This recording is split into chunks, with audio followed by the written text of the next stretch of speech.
Mais Vincenzo était trop petit, je voulais faire le vrai resto, vraiment ce que j'avais en tête.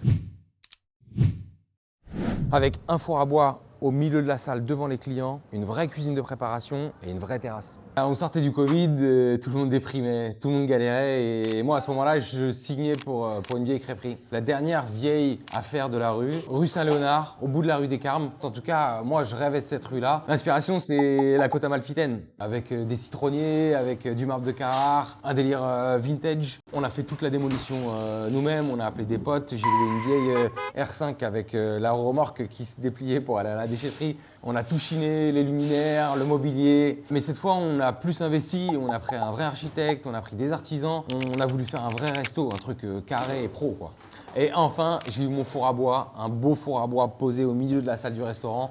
Et cette fois-ci, il arrive entier. Et là, on ouvre le 11 mai, en sortie de Covid. Les gens étaient comme des lions en cage, heureux de retourner au resto. On passe d'une équipe de 4 personnes à une équipe de 12 personnes. On passe d'une ouverture 5 jours sur 7 à une ouverture 7 jours sur 7. Puis ensuite, on met les choses en place. Il y a l'arrivée de Marco, un vrai chef italien qui prend le relais sur toute la partie cuisine, sur la création des recettes, sur les nouveaux menus. Ensuite, on se structure avec un directeur par restaurant. Ensuite, on a une experte de l'administratif, Sarah, qui arrive et qui nous remet tout d'équerre, tout carré, de façon à ce qu'on soit dans les clous sur les contrats, sur les factures. Et là, on passe un cap, l'équipe devient une vraie familla, les projets se bousculent, le labo, la com, d'autres projets de resto, ça explose. Mais la suite, elle arrive dans le prochain épisode et ça, je pense que tu ne veux pas le rater.